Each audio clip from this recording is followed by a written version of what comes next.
महादेव। हर हर महादेव।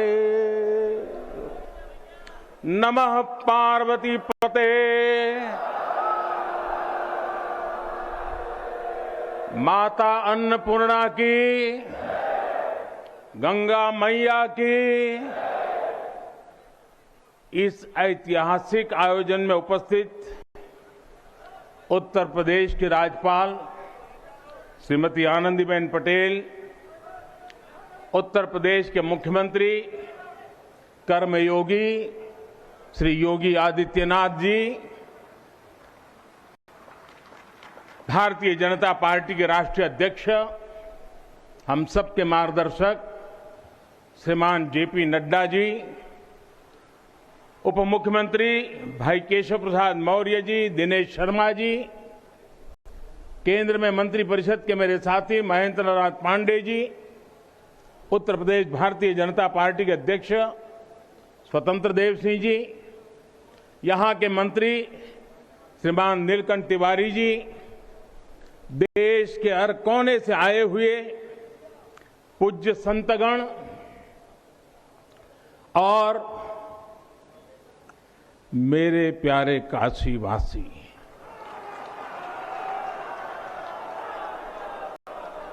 और देश विदेश से इस अवसर के साक्षी बन रहे सभी श्रद्धालु साथीगण,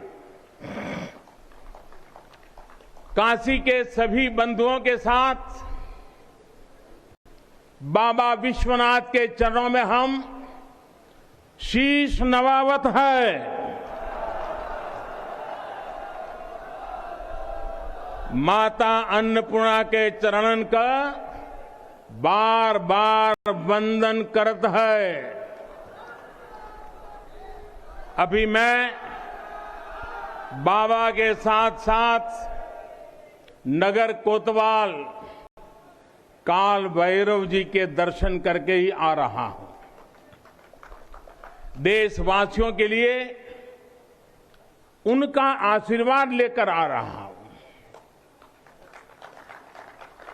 काशी में कुछ भी खास हो, कुछ भी नया हो, तो सबसे पहले उनसे पूछना आवश्यक है।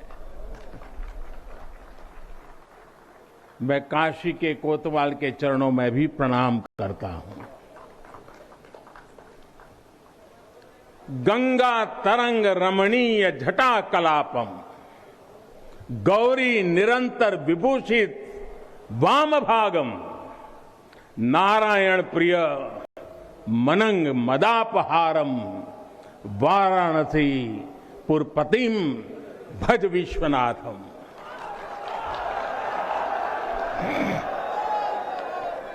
हम बाबा विश्वनाथ दरबार से देश दुनिया के उन श्रद्धालु जनन के प्रणाम करत है जो अपने अपने स्थान से इस महायज्ञ के साक्षी बनत होन।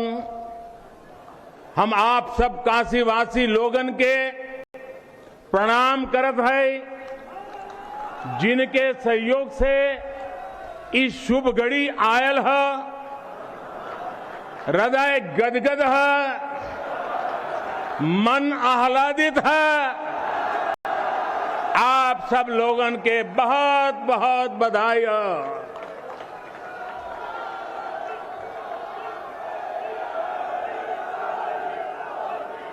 साथियों, हमारे पुराणों में कहा गया है कि जैसे ही कोई काशी में प्रवेश करता है, सारे बंधनों से मुक्त हो जाता है। भगवान विश्वेश्वर का आशीर्वाद, एक अलौकिक ऊर्जा यहां आते ही हमारे अंतर आत्मा को जागृत कर देती है। और आज तो इस चीर चैतन्य काशी की चेतना में एक अलग ही स्पंदन है। आज आदि काशी की अलौकिकता में एक अलग ही आभा है। आज शाश्वत बनारस के संकल्पों में एक अलग ही सामर्थ्य दिख रहा है। हमने शास्त्रों में सुना है, जब भी कोई पुण्य अवसर होता है तो सारे तीर्थ, सारी देवीय शक्तियां बनारस में बाबा के पास उपस्थित हो जाती है।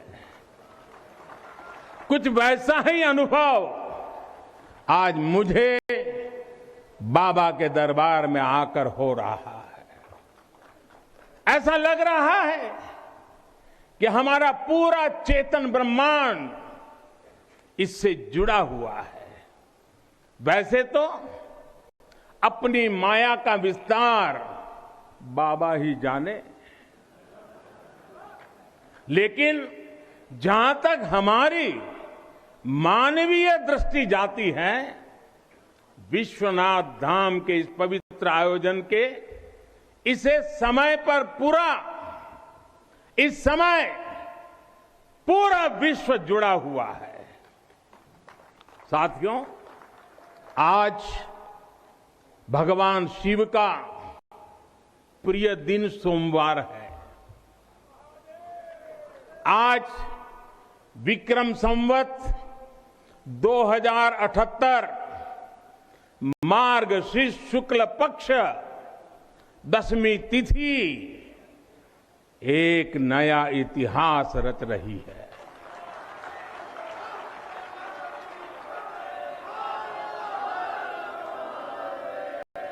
और हमारा सौभाग्य है कि हम इस तिथि के साक्षी बन रहे हैं। आज विश्वनाथ धाम अकल्पनीय अनंत ऊर्जा से भरा हुआ है। उसका वैभव विस्तार ले रहा है। इसकी विशेषता आसमान छू रही है। यहां आसपास जो अनेक प्राचीन मंदिर लुप्त हो गए थे, उन्हें भी पुनः स्थापित किया जा चुका है। बाबा अपने भक्तों की सदियों की सेवा से प्रसन्न हुए हैं, इसलिए उन्होंने आज के दिन का हमें आशीर्वाद दिया है। विश्वनाथ धाम का ये पूरा नया परिसर एक भव्य भवन भर नहीं है, ये प्रतीक है हमारे भारत की सनातन संस्कृति का। ये प्रतीक है हमारी आध्यात्मिक आत्मा का। ये प्रतीक है भारत की प्राचीनता का, परंपराओं का, भारत की ऊर्जा का, गतिशीलता का। आप यहां जब आएंगे तो केवल आस्था के ही दर्शन होंगे ऐसा नहीं है। आपको यहां अपने अतीत के गौरव का एहसास भी होगा। कैसे प्राचीनता और नवीनता एक साथ सजीव हो रही है, कैसे पुरातन की प्रेरणाएं भविष्य को दिशा दे रही हैं, इसके साक्षात दर्शन विश्वनाथ धाम परिसर में जो मां गंगा उत्तर वाहिनी होकर बाबा के पांव पखारने काशी आती है, वो मां गंगा भी आज बहुत प्रसन्न होगी। अब जब हम भगवान विश्वनाथ के चरणों में प्रणाम करेंगे, ध्यान लगाएंगे, तो मां गंगा को स्पर्श करती हुई हवा हमें स्नेह देगी, हमें आशीर्वाद देगी। और जब मां गंगा उन्मुक्त होगी, प्रसन्न होगी, तो बाबा के ध्यान में हम गंग तरंगों की कलकल, गंग तरंगों की कलकल का दैवीय अनुभव भी कर सकेंगे। बाबा विश्वनाथ सबके हैं, मां गंगा सबकी है। उनका आशीर्वाद सबके लिए है, लेकिन समय और परिस्थितियों के चलते बाबा और मां गंगा की सेवा की यह सुलभता मुश्किल हो चली थी। यहां हर कोई आना चाहता था, लेकिन रास्तों और जगह की कमी हो गई थी। बुजुर्गों के लिए, दिव्यांगों के लिए यहां आने में बहुत कठिनाई होती थी। लेकिन अब विश्वनाथ धाम परियोजना के पूरा होने से यहां हर किसी के लिए पहुंचना सुगम हो गया है। हमारे दिव्यांग भाई बहन, बुजुर्ग माता पिता सीधे बोट से जेटी तक आएंगे। जेटी से घाट तक आने के लिए भी एस्केलेटर लगाए गए हैं। वहां से सीधे मंदिर तक आ सकेंगे। संकरे रास्तों की वजह से दर्शन के लिए जो घंटों तक का इंतजार करना पड़ा था, जो परेशानी होती थी, वो भी अब कम होगी। पहले यहां जो मंदिर क्षेत्र केवल 3000 वर्ग फीट में था, वो अब करीब करीब 5 लाख वर्ग फीट का हो गया।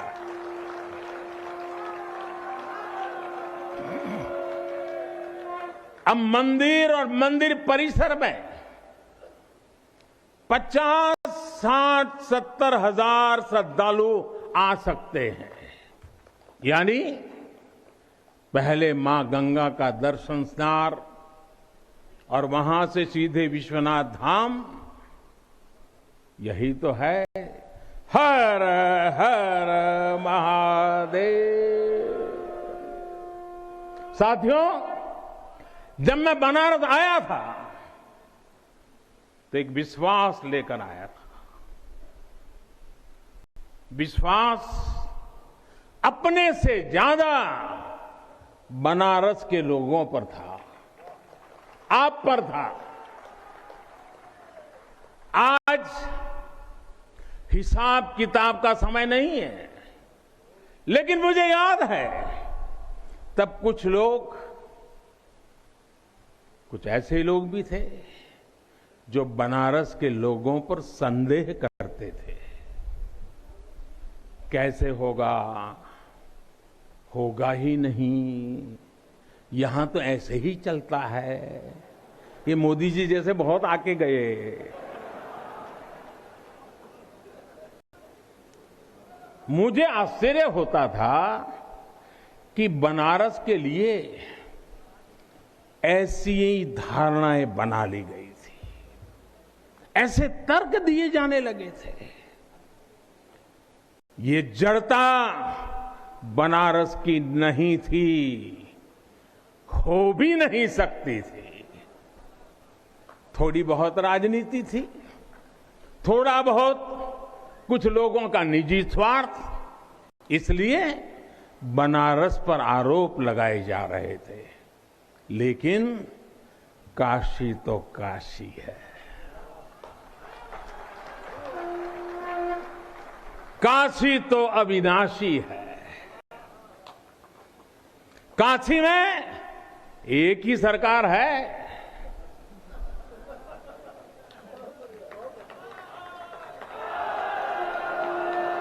जिनके हाथों में डमरू है, उनकी सरकार है।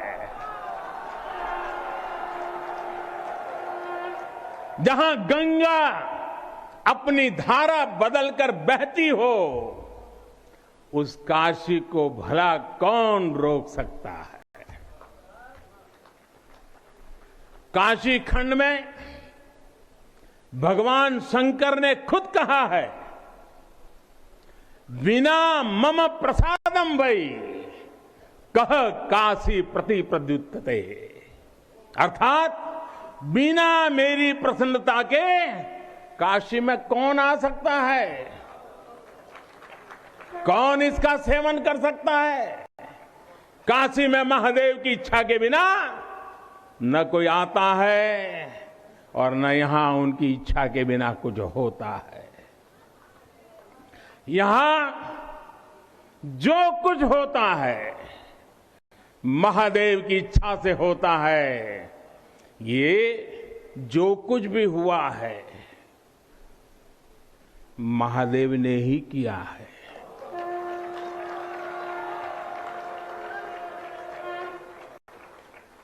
ई विश्वनाथ धाम तो बाबा आपन आशीर्वाद से बनेले हुअन।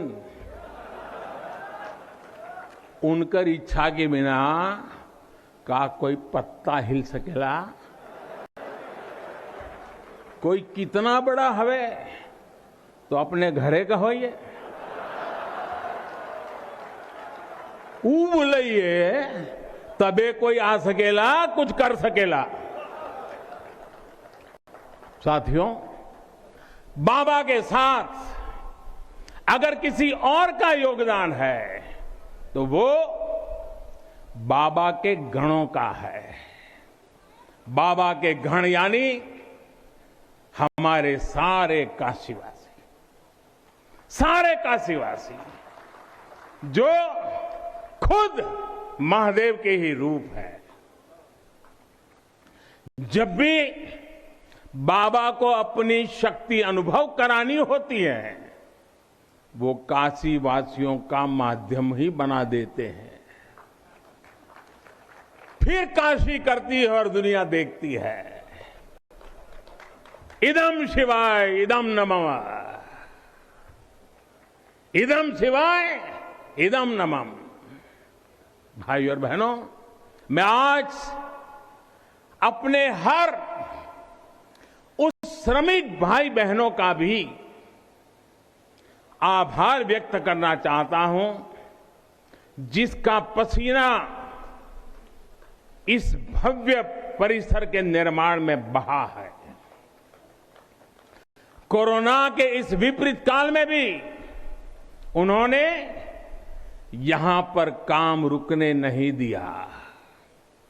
मुझे अभी अपने इस श्रमिक साथियों से मिलने का अवसर मिला, उनके आशीर्वाद लेने का सौभाग्य मिला।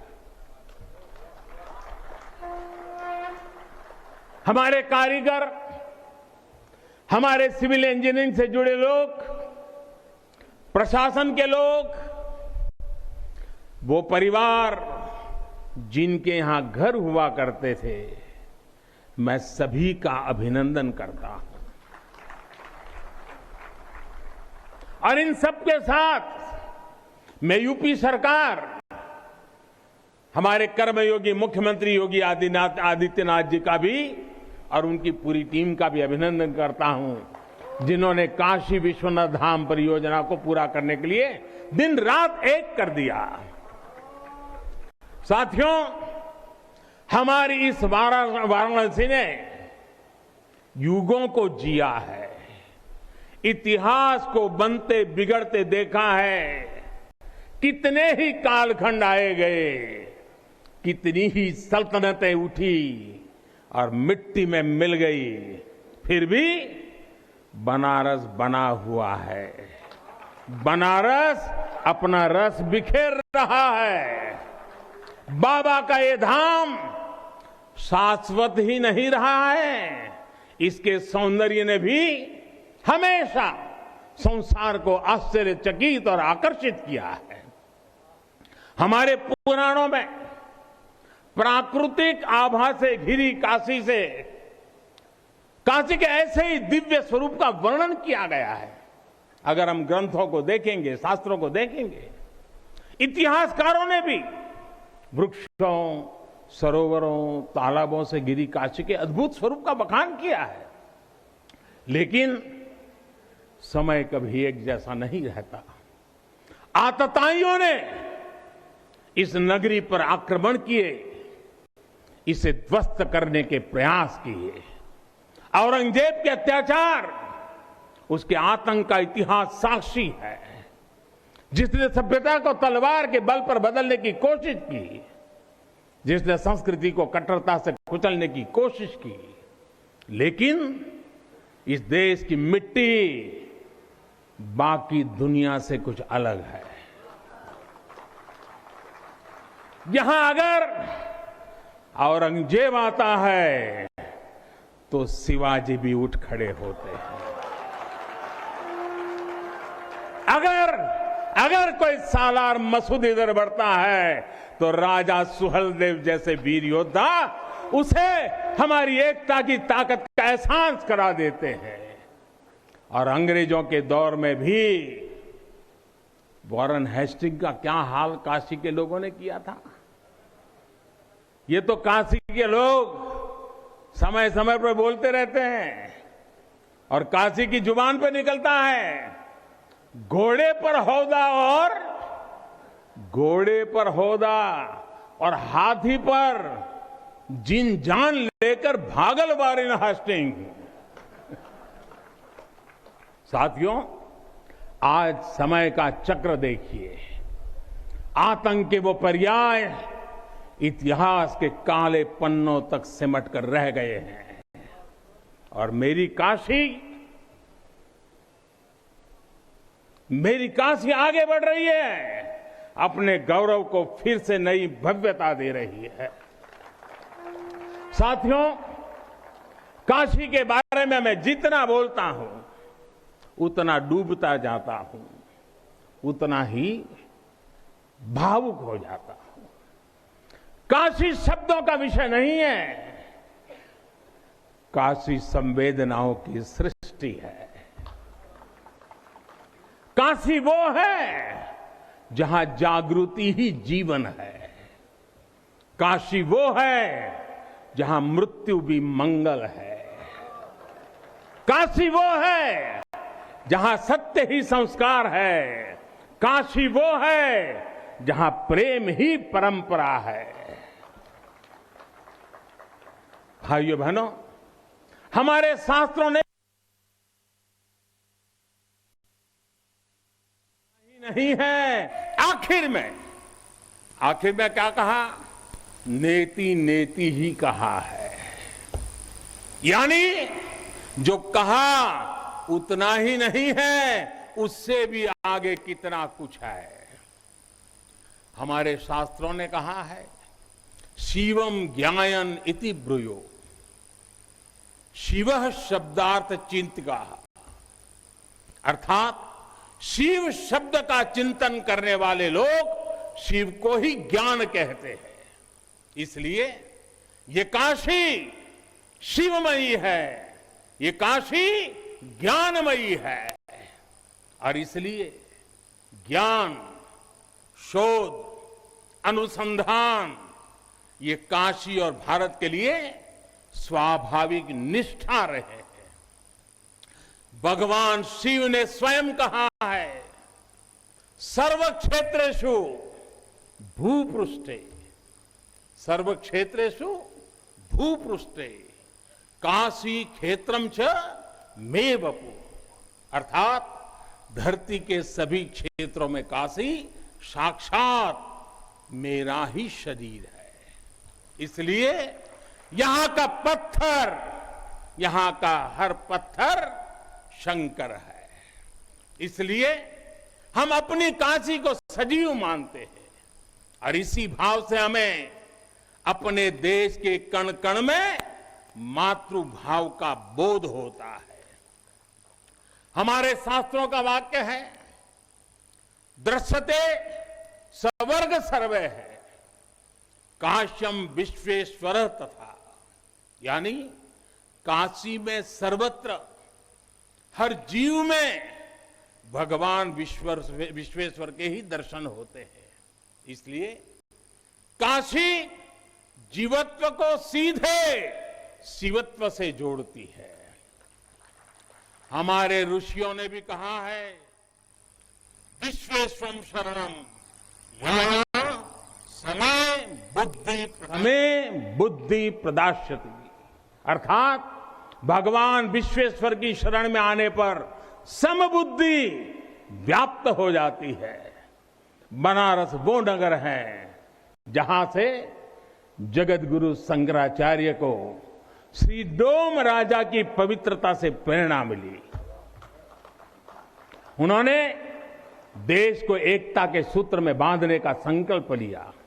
ये वो जगह है जहां भगवान शंकर की प्रेरणा से गोस्वामी तुलसीदास जी ने रामचरितमानस जैसी अलौकिक रचना की। यहीं की धरती सारनाथ में भगवान बुद्ध का बोध संसार के लिए प्रकट हुआ।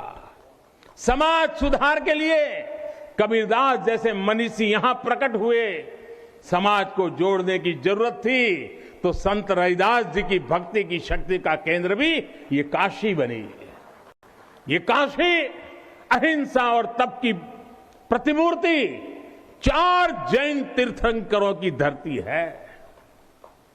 राजा हरिश्चंद्र की सत्यनिष्ठा से लेकर वल्लभाचार्य और रामानंद जी के ज्ञान तक, चैतन्य महाप्रभु और समर्थ गुरु रामदास के से लेकर स्वामी विवेकानंद और मदन मोहन मालवीय तक कितने ही ऋषियों और आचार्यों का संबंध काशी की पवित्र धरती से रहा है। छत्रपति शिवाजी महाराज ने यहां प्रेरणा पाई। रानी लक्ष्मीबाई से लेकर चंद्रशेखर आजाद तक कितने ही सेनानियों की कर्मभूमि जन्मभूमि काशी रही है। भारतेंदु हरिश्चंद्र, जयशंकर प्रसाद, मुंशी प्रेमचंद, पंडित रविशंकर और बिस्मिल्लाह खान जैसी प्रतिभाएं इस स्मरण को कहां तक लेते जाए, कितना कहते जाए, भंडार भरा पड़ा है। जिस तरह काशी अनंत है वैसे ही काशी का योगदान भी अनंत है।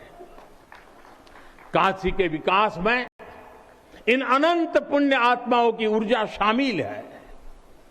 इस विकास में भारत की अनंत परंपराओं की विरासत शामिल है। इसलिए हर मत मतांतर के लोग, हर भाषा वर्ग के लोग यहां आते हैं तो यहां से अपना जुड़ाव महसूस करते हैं। साथियों, काशी हमारे भारत की सांस्कृतिक, आध्यात्मिक, राजधानी तो है ही, ये भारत की आत्मा का एक जीवंत अवतार भी है। आप देखिए, पूरब और उत्तर को जोड़ती हुई यूपी में बसी ये काशी, यहां विश्वनाथ मंदिर को तोड़ा गया तो मंदिर का पुनर्निर्माण माता अहल्याबाई होलकर ने करवाया। जिनकी जन्मभूमि महाराष्ट्र थी, जिनकी कर्मभूमि इंदौर, माहेश्वर और अनेक क्षेत्रों में थी, उन माता अहल्याबाई होलकर को आज मैं इस अवसर पर नमन करता हूं। 200-250 साल पहले उन्होंने काशी के लिए इतना कुछ किया था, तब के बाद काशी के लिए इतना काम अब हुआ है। साथियों, बाबा विश्वनाथ मंदिर की आभा बढ़ाने के लिए पंजाब से महाराजा रणजीत सिंह ने 23 मण सोना चढ़ाया था। इसके शिखर पर सोना मढ़वाया था।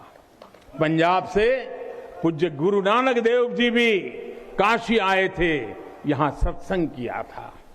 दूसरे सिख गुरुओं का भी काशी से विशेष रिश्ता रहा था। पंजाब के लोगों ने काशी के पुनर्निर्माण के लिए दिल खोलकर दान दिया था। पूरब में बंगाल की रानी भवानी ने बनारस के विकास के लिए अपना सब कुछ अर्पण किया। मैसूर और दूसरे दक्षिण भारतीय राजाओं का भी बनारस के लिए बहुत बड़ा योगदान रहा है। एक ऐसा शहर है जहां आपको उत्तर, दक्षिण, नेपाली, लगभग हर तरह की शैली के मंदिर दिख जाएंगे। विश्वनाथ मंदिर इसी आध्यात्मिक चेतना का केंद्र रहा है और अब ये विश्वनाथ धाम परिसर अपने भव्य रूप में इस चेतना को और ऊर्जा देगा। साथियों, दक्षिण भारत के लोगों की काशी के प्रति आस्था, दक्षिण भारत का काशी पर और काशी का दक्षिण भारत पर प्रभाव हम सब भली भांति जानते हैं।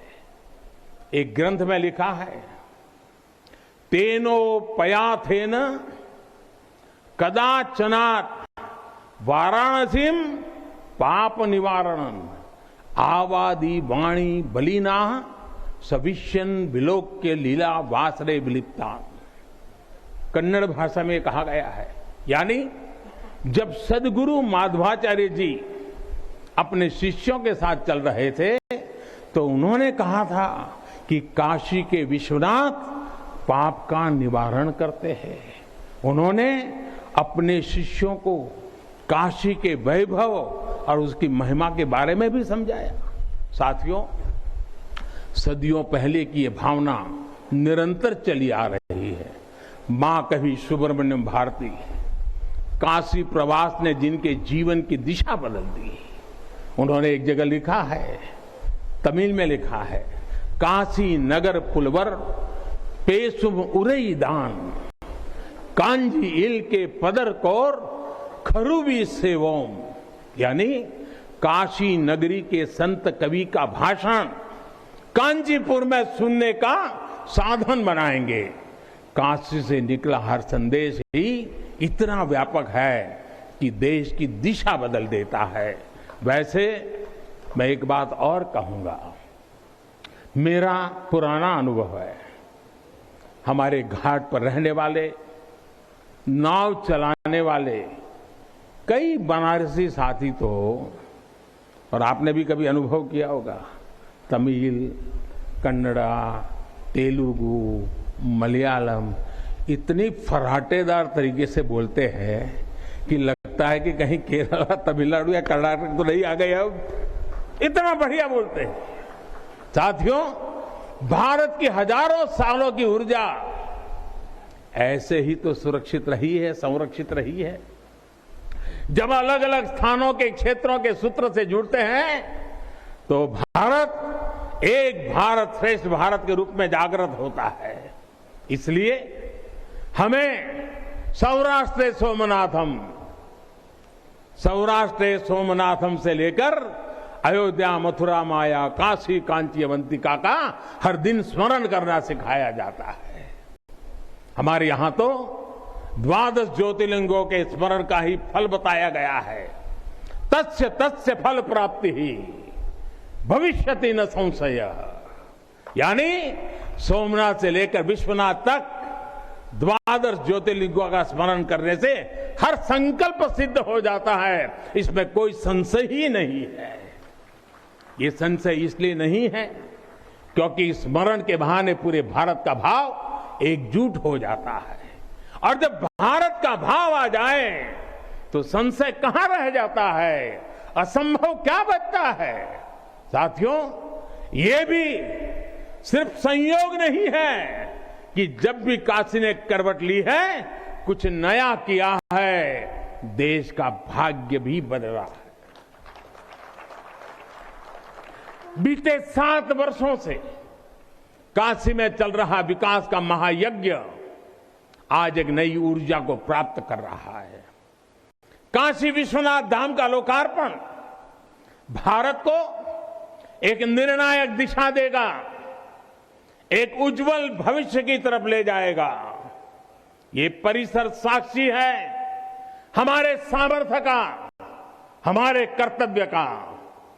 अगर सोच लिया जाए, ठान लिया जाए तो असंभव कुछ भी नहीं है। हर भारतवासी की भुजाओं में वो बल है, हर भारतवासी की भुजाओं में वो बल है जो अकल्पनीय को साकार कर देता है। हम तब जानते हैं, हम तपस्या जानते हैं, देश के लिए दिन रात खपना जानते हैं। चुनौती कितनी ही बड़ी क्यों ना हो, हम भारतीय मिलकर उसे परास्त कर सकते हैं। विनाश करने वालों की शक्ति कभी भारत की शक्ति और भारत की भक्ति से बड़ी नहीं हो सकती। याद रखिए, जैसी दृष्टि से हम खुद को देखेंगे, वैसी ही दृष्टि से विश्व भी हमें देखेगा। मुझे खुशी है कि सदियों की गुलामी ने हम पर जो प्रभाव डाला था, जिस हिंद भावना से भारत को भर दिया गया था, अब आज का भारत उससे बाहर निकल रहा है। आज का भारत सिर्फ सोमनाथ मंदिर का सौंदर्यीकरण ही नहीं करता, बल्कि समंदर में हजारों किलोमीटर ऑप्टिकल फाइबर भी बिछा रहा है। आज का भारत सिर्फ बाबा केदारनाथ मंदिर का जीर्णोद्धार ही नहीं कर रहा, बल्कि अपने दमखम पर अंतरिक्ष में भारतीयों को भेजने की तैयारी में जुटा है। आज का भारत सिर्फ अयोध्या में प्रभु श्री राम का मंदिर ही नहीं बना रहा, बल्कि देश के हर जिले में मेडिकल कॉलेज भी बना रहा है। आज का भारत सिर्फ बाबा विश्वनाथ धाम को भव्य रूप ही नहीं दे रहा, बल्कि गरीब के लिए करोड़ों पक्के घर भी बना रहा है। साथियों, नए भारत में अपनी संस्कृति का गर्व भी है और अपने सामर्थ्य पर उतना ही भरोसा भी है। नए भारत में विरासत भी है और विकास भी है। आप देखिए, अयोध्या से जनकपुर आना जाना आसान बनाने के लिए राम जन्म की मार्ग का निर्माण हो रहा है। आज भगवान राम से जुड़े स्थानों को रामायण सर्किट से जोड़ा जा रहा है और साथ ही रामायण ट्रेन चलाई जा रही है। बुद्ध सर्किट पर ही काम हो रहा है, तो साथ ही कुशीनगर में इंटरनेशनल एयरपोर्ट भी बनाया गया है। करतारपुर साहिब कॉरिडोर का निर्माण किया गया है, तो वहीं हेमकुंड साहिब जी के दर्शन आसान बनाने के लिए रॉपवे बनाने की भी तैयारी है। उत्तराखंड में 4 धाम सड़क महापरियोजना पर भी तेजी से काम जारी है। भगवान विट्ठल के करोड़ों भक्तों के आशीर्वाद से श्री संत ज्ञानेश्वर महाराज पालकी मार्ग और संत तुकाराम महाराज पालकी मार्ग का भी काम अभी कुछ हफ्ते पहले शुरू हो चुका है।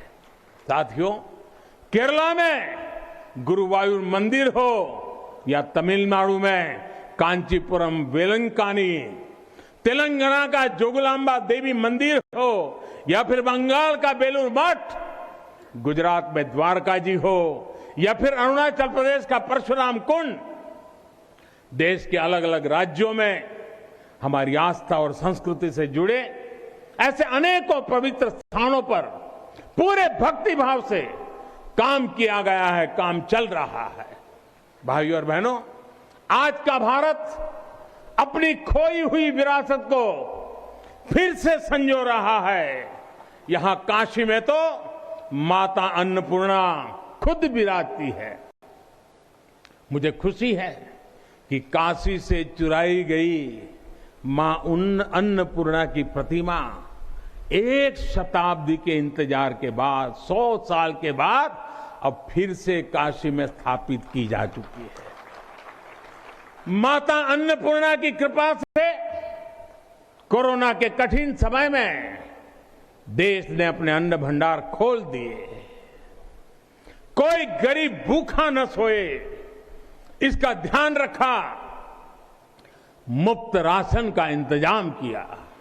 साथियों, जब भी हम भगवान के दर्शन करते हैं, मंदिर आते हैं, कई बार ईश्वर से कुछ मांगते हैं, कुछ संकल्प लेकर भी जाते हैं। मेरे लिए तो जनता जनार्दन ईश्वर का रूप है। मेरे लिए हर भारतवासी ईश्वर का ही अंश है। जैसे सब लोग भगवान के पास जाकर के मांगते हैं, जब मैं आपको भगवान मानता हूं, जनता जनार्दन को ईश्वर का रूप मानता हूं, तो मैं आज आपसे कुछ मांगना चाहता हूं। मैं आपसे कुछ मांगता हूं। मैं आपसे अपने लिए नहीं, हमारे देश के लिए, 3 संकल्प चाहता हूं, भूल मत जाना। 3 संकल्प चाहता हूं और बाबा की पवित्र धरती से मांग रहा हूं। पहला, स्वच्छता। दूसरा, सृजन। और तीसरा, आत्मनिर्भर भारत के लिए निरंतर प्रयास।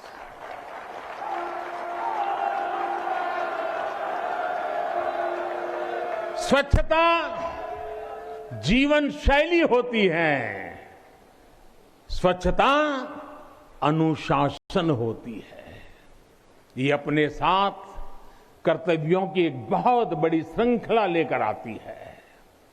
भारत चाहे जितना ही विकास करे, स्वच्छ नहीं रहेगा तो हमारे लिए आगे बढ़ पाना मुश्किल होगा। इस दिशा में हमने बहुत कुछ किया है, लेकिन हमें अपने प्रयासों को और बढ़ाने होंगे। कर्तव्य की भावना से भरा आपका एक छोटा सा प्रयास देश की बहुत मदद करेगा। यहां बनारस में भी, शहर में, घाटों पर स्वच्छता को हमें एक नए स्तर पर लेकर जाना है। गंगा जी की स्वच्छता के लिए उत्तराखंड से लेकर बंगाल तक कितने ही प्रयास चल रहे हैं।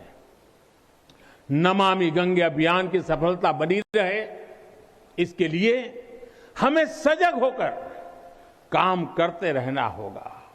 साथियों, गुलामी के लंबे कालखंड में हम भारतीयों का आत्मविश्वास ऐसा तोड़ा कि हम अपने ही सृजन पर विश्वास खो बैठे। आज हजारों वर्ष पुरानी इस काशी से मैं हर देशवासी का आह्वान करता हूं, पूरे आत्मविश्वास से सृजन कीजिए, इनोवेट करिए, इनोवेटिव तरीके से करिए। जब भारत का युवा कोरोना के इस मुश्किल काल में सैकड़ों स्टार्टअप बना सकता है, इतनी चुनौतियों के बीच 40 से ज्यादा यूनिकॉर्न बना सकता है, वो भी ये दिखाता है कुछ भी कर सकता है। आप सोचिए, एक यूनिकॉर्न यानी स्टार्टअप करीब करीब 7 हजार करोड़ रुपए से भी ज्यादा का है और पिछले 1-1.5 साल में बना है। इतने कम समय में है, यह अभूतपूर्व है। हर भारतवासी जहां भी है, जिस भी क्षेत्र में है, देश के लिए कुछ नया करने का प्रयास करेगा, तभी नए मार्ग मिलेंगे, नए मार्ग बनेंगे और हर नई मंजिल पाकर रहेंगे। भाइयों और बहनों, तीसरा एक संकल्प जो आज हमें लेना है वो है आत्मनिर्भर भारत के लिए अपने प्रयास बढ़ाने का। ये आजादी का अमृत काल है।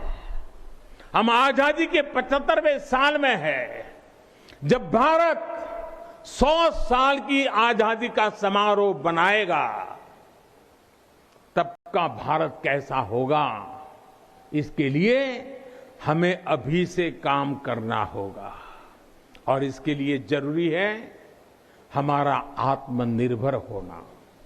जब हम देश में बनी चीजों पर गर्व करेंगे, जब हम लोकल के लिए वोकल होंगे, जब हम ऐसी चीजों को खरीदेंगे जिसे बनाने में किसी भारतीय का पसीना बहा हो, तो इस अभियान को मदद करेंगे। अमृत काल में भारत 130 करोड़ देशवासियों के प्रयासों से, सबके प्रयासों से आगे बढ़ रहा है। महादेव की कृपा से, हर भारतवासी के प्रयास से हम आत्मनिर्भर भारत का सपना सच होता देखेंगे। इसी विश्वास के साथ मैं बाबा विश्वनाथ के, माता अन्नपूर्णा के, काशी कोतवाल के और सभी देवी देवताओं के चरणों में एक बार फिर प्रणाम करता हूं। इतनी बड़ी तादाद में देश के अलग अलग कोने से पूज्य संत महात्मा पधारे हैं। यह हमारे लिए, मुझ जैसे एक सामान्य नागरिक के लिए ये सौभाग्य की पल है। मैं सभी संतों का, सभी पूज्य महात्माओं का सर झुका करके हृदय से अभिनंदन करता हूं, प्रणाम करता हूं। मैं आज सभी काशीवासियों को, देशवासियों को फिर से बधाई देता हूं, बहुत बहुत शुभकामनाएं देता हूं। हर हर महादेव, हर हर महादेव, हर हर महादेव।